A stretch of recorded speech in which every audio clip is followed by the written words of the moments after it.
Welcome back. This is chapter 5. Should Wizard Hit Mommy? Written by John Updike. And now I'm going to explain page number 49 and 50. So here we go. Roger. Jo squeezed her eyes shut and smiled to be thinking she was thinking. Her eyes opened. Her mother's blue. Skunk, she said firmly. So here these lines say, Jo answered it was going to be Roger. As she answered this, she smiled and squeezed her eyes as if thinking hard for a new character for the story, and then instantly replied, opening eyes wide and saying, skunk. Next part. A new animal. They must talk about skunks at nursery school. Having a fresh hero momentarily stirred Jack to creative enthusiasm. All right, he said. Once upon a time, in the deep, dark woods, there was a tiny little creature by the name of Roger Skunk, and he smelled very bad. Yes, Jo said. So here these lines say, Jo must have learnt of this new animal, this new creature at her school.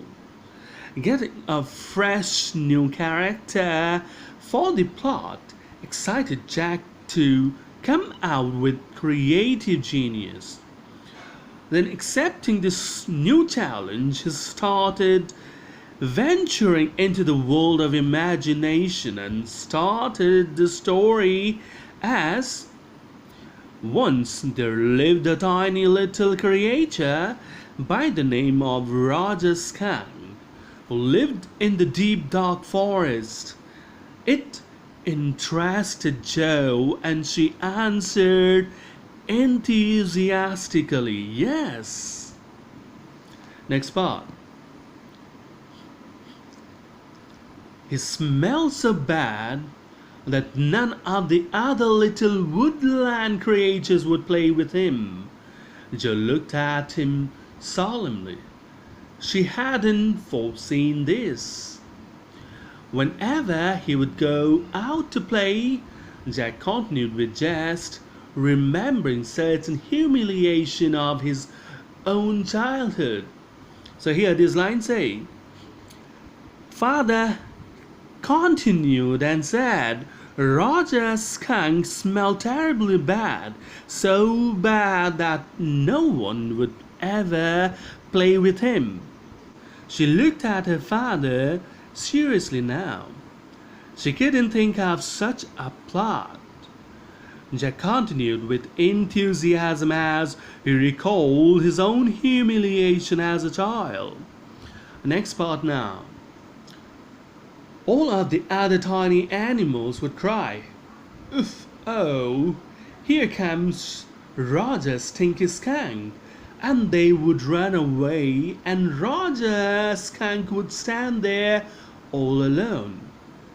And two little round tears would fall from his eyes, or the corners of Jo's mouth drooped down, and her lower lip bent forward as he traced with a forefinger along the side of her nose the course of one of Roger Skunk's tears. So here these lines say, when Roger went out to play with his friends, they would tease him saying, here comes Roger Stinky Skunk. And then they would go away, leaving him all alone there. That brought tears to Roger's eyes, and the course of one of the falling round tears was followed by Jack along the side of Jo's nose with his forefinger. Next part now. Won't he see the owl? She asked in a high and faintly roughened voice, sitting On the bed beside her, Jack felt the covers tug as her legs swayed tensely. He was pleased with this moment. He was telling her something true, something she must know and had no wish to hurry on. So here these lines say, Jo inquired her father if he would not visit the owl for help. Jack could sense her nervousness under such situation in the story, all from her movements.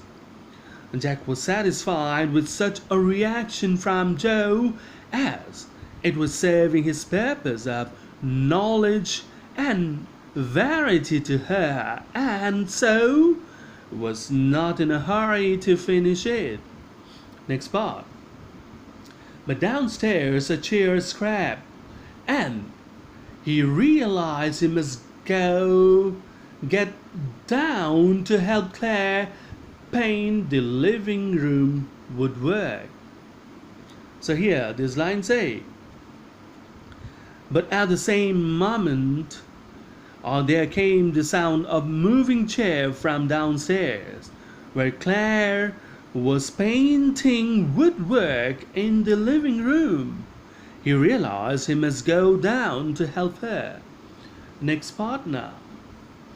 Well, he walked along very sadly and came to a very big tree, and in the tip top of the tree was an enormous wise old owl.